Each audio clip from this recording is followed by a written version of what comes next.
படிக்கும் பழக்கம் வந்தால் சிந்திக்கும் திறன் வரும், சிந்திக்கும் திறன் வந்தால் அறிவு பெருகும் என்ற அப்துல் கலாம் அவர்களின் வார்த்தைக்கு இணங்க பல நல்ல நூல்களை தேடி பிடித்து படிக்க தெளிவு பெற வழிவகுக்கும் இப்பகுதி புத்தகம் படி. வணக்கம். மக்கள் தொலைக்காட்சி நேயர்களுக்கு என்னுடைய வணக்கங்களும் வாழ்த்துக்களும். புத்தகம் படிங்கிற நிகழ்ச்சியில் உங்களை சந்திக்கிறதுல எனக்கு மிக்க மகிழ்ச்சி. நான் ஞானசம்பந்தன் ஆன்மீக எழுத்தாளராகவும் மனவளக்கலையில் பேராசிரியராகவும் இருந்து தொண்டு செய்து வருகிறேன். 4 நூல்களை நான் எழுதியிருக்கேன். அந்த வகையில் தான் நூல்களை பற்றிய மதிப்பீடு அப்படிங்கிற வகையில் இன்றைக்கி அந்த நூல்களில் வேதாத்திரியம் ஒரு வாழ்வியல் நெறி அப்படிங்கிற இந்த நூலை உங்கள்கிட்ட இந்த நூலை பற்றிய ஒரு அறிமுகத்தை உங்கள்கிட்ட கொடுக்கறதுல ரொம்ப மகிழ்ச்சி. இந்த நூல் உலக தமிழ் ஆராய்ச்சி நிறுவனத்தால் வெளியிடப்பட்டிருக்கிறது. முனைவர் தீசா தர்மலிங்கம் அப்படிங்கிற நூலாசிரியராக விளங்குகிறார். இந்த நூலை பொறுத்த வரைக்கும் அந்த நூலாசிரியராக இது விளங்குகிறார். இது இந்த நூல் வேதாத்திரி மகரிஷியோட 14 திட்டங்களை அடிப்படையாக கொண்டது தான் வேதாத்திரியம் என்று சொல்லப்படுகிறது. அந்த 14 திட்டங்கள் எது அப்படின்னு சொன்னோம்னா, போரில்லா நல்லுலகம், பொருள்துறையில் சமநீதி, நேர்மையான நீதிமுறை, நில உலகுக்கு ஓர் ஆட்சி, சீர் செய்த பண்பாடு, சிந்தனையோர் வழிவாழ்வு, சிறப்புணர்ந்த பெண்மதிப்பு, தெய்வ நீதி வழிவாழ்தல், தேர் திருவிழா தவிர்த்தல், சிறுவர்கட்கே விளையாட்டு, செயல் விளைவு உணர்கல்வி, சீர்காந்த நிலைவிளக்கம், உணவு நீர் உலகுக்கு பொதுவாக்கல், பல கடவுள் பழக்கம் நீக்கி உண்மை ஒன்றே வழிபடுதல் அப்படிங்கிற வகையில் இந்த 14 திட்டங்களை தான் வேதாத்திரி மகரிஷியோட அந்த திட்டங்களை வேதாத்திரியம் என்று சொல்லப்படுகிறது. இந்த வேதாத்திரி மகரிஷி அப்படின்னு நம்ம எல்லாருக்குமே தெரியும். மனவளக்கலை அப்படிங்கிற பயிற்சியை நமக்கெல்லாம் அளித்தவர். அவர் உலக அமைதிக்கான ஒரு கோட்பாடுகளாக இந்த 14 அம்ச திட்டத்தை அவர் வடிவமைக்கிறார். அவர் 1958 இந்த உலக சமாதானம், உலக அமைதி அடைகிறதுக்காக ஒரு அமைப்பை நிறுவனர். அதுதான் உலக சமுதாய சேவா சங்கம். ஏன்னா அவர் உலக சமுதாயம் அது அமைதி அடையணும். அதுக்கு அவர் என்ன சொல்கிறாருன்னா, தனி மனிதன்கிட்ட ஒரு அமைதி இருந்ததுன்னா உலக அமைதிங்கிறது எளிதாக கிடைக்கும். அப்போ தனி மனிதனுக்கான அமைதி வர்றதுக்கான பயிற்சிகளை தான் அவர் மனவளக்கலை அப்படிங்கிற வகையில் தன்னுடைய பயிற்சிகளை கொடுக்குறாரு அப்படின்னு பார்க்குறோம். ஸோ இந்த 14 அம்ச திட்டத்தை உலகத்துக்கு அறிமுகப்படுத்துகிற போது அவர் என்ன சொல்கிறாருன்னா, அவர் இந்த திட்டத்து வழியாக மனிதர்கள், அதாவது ஒவ்வொரு தனி மனிதனும் சீர்மைப்பட முடியும் அப்படிங்கிறதுல அந்த தனி மனிதனுக்கான அமைதி ஆட்டோமேட்டிக்காகவே உலக அமைதியாக மாறும் அப்படிங்கிறாரு. இதுதான் அவர் ஐநா சபையிலையும் வலியுறுத்தியிருக்காரு. ஐநா சபையில் ஒரு 3 முறை அவர் அங்கே போய் அவர் தன்னுடைய பொழிவை கொடுத்துருக்காரு.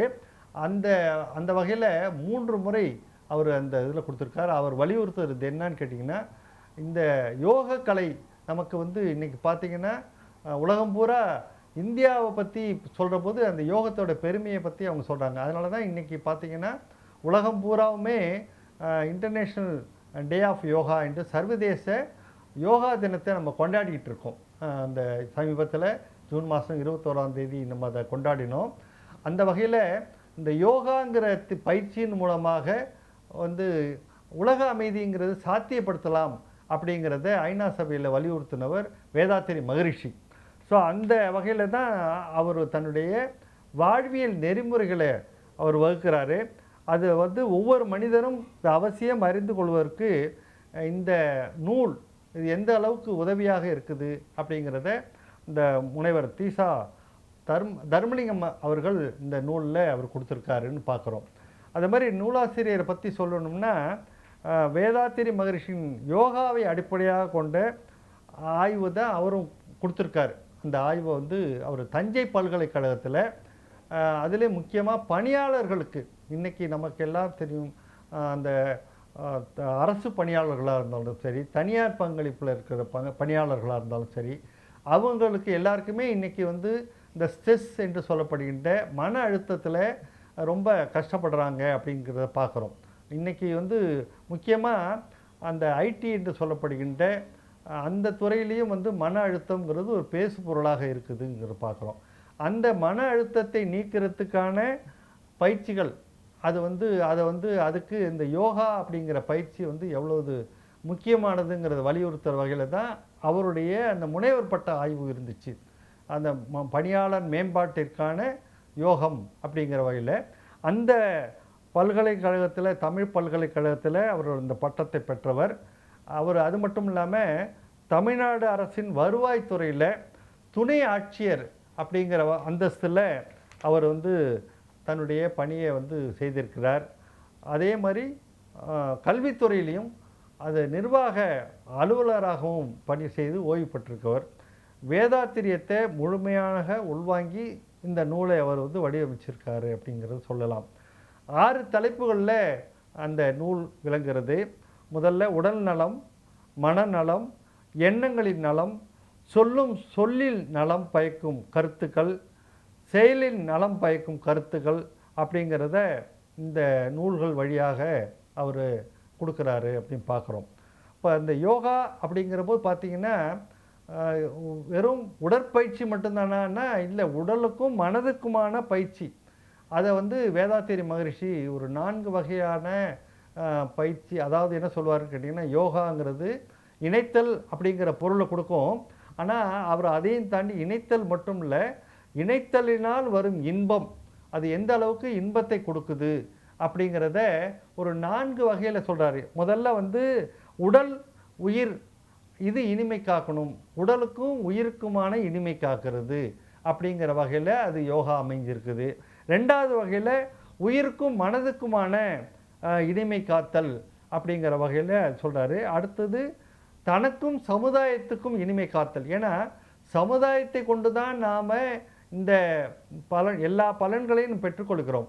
அதனால் சமுதாயத்தில் எந்த விதமான ஒரு தீங்கும் வரக்கூடாதுன்னா நாம் சமுதாயத்தோடு இணைந்து இருக்கணும், அதனோட இணைப்பாக இருக்கணும் அப்படிங்கிற வகையில் தான் சமுதாயம் இணைந்த வகையில் இனிமை காத்தல் அப்படிங்கிற வகையில் தனக்கும் இயற்கைக்கும் இனிமை காத்தல். ஏன்னா இன்றைக்கி பார்த்திங்கன்னா இயற்கையை முரணான செயல்களில் தான் பல பேர் செஞ்சுக்கிட்டு இருக்காங்க. அதனால் பார்த்திங்கன்னா இன்றைக்கி நாம் வந்து அந்த அதிக வெப்பத்துக்கான காரணமாக அமைகிறது என்னென்னா, இயற்கையை நாம் வந்து சரியான முறையில் கொண்டாடாமல் அதுக்கு வந்து தீமை விளைக்கிறதா ஆயிட்டுது. அதனால தான் நாம் இன்றைக்கி பெரும் அந்த வெப்பத்தை தாங்கக்கூடிய நிலையில் நாம் வந்து இன்றைக்கி வாழ்ந்துக்கிட்டு வர்றோம்னு பார்க்குறோம்.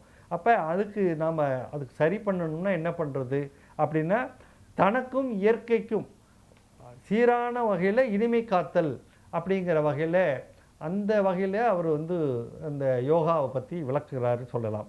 அப்போ உடல் உயிர் மனம் இந்த 3 இணைப்பில் தான் எப்போதும் ஒரு இனிமை இருக்கணும் அப்படிங்கிறத வலியுறுத்துறதுக்காக தான் இந்த யோகத்தை ஸ்கை யோகா அப்படிங்கிற வகையில் இதை வந்து மக்களுக்கு கொண்டு போயிருக்காரு வேதாத்திரி மகரிஷி. அந்த வழிகளை தான் அவர் வந்து இங்கே தன்னுடைய நூலில் முனைவர் தீசா தர்மலிங்கம் ஐயா அவங்க இதை கொடுக்குறாங்கன்னு பார்க்கலாம்.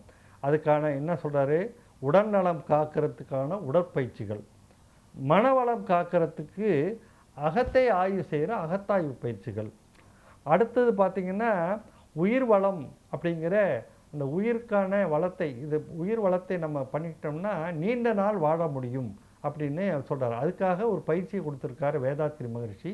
அதுதான் காயகல்பம் அப்படிங்கிற சித்தர்கள் வடிவமைத்த பயிற்சி. இந்த பயிற்சியின் மூலமாக நம்ம வாழ்நாளை நீட்டிக்கலாம். வாழ்நாளை நீட்டிக்கிறது மட்டும் இல்லாமல் நாம் எப்போதும் இளமையோடு இருக்கிறதுக்கான வழியையும் நமக்கு கொடுக்குது அந்த பயிற்சி.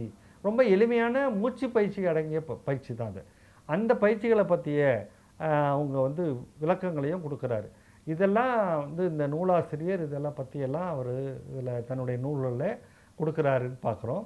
இந்த நூல்கள் நமக்கு வந்து நம்ம வாழ்நாளை நீட்டிக்கிற வகையில் இந்த பயிற்சிகள் நமக்கு ரொம்ப சிறப்பான ஒரு வகையில் இருக்கிறதால, எளிமையான அந்த கொடுக்கறதால அவரே வந்து பாமர மக்களின் ஞானி அப்படின்னு வேதாத்திரி மகரிஷி புகழப்படுகிறார்.